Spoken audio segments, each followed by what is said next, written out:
دکتۆر محەممەد عەبدوڵڵا ئەبوبەکر پسپۆڕی ئێسک و شکان،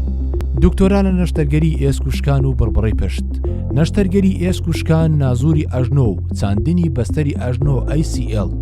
گۆڕینی جومگەی حەوز و ئەژنۆ، چارەسەری دەرچوونی جومگەی منداڵان و شێوانی زگماچی،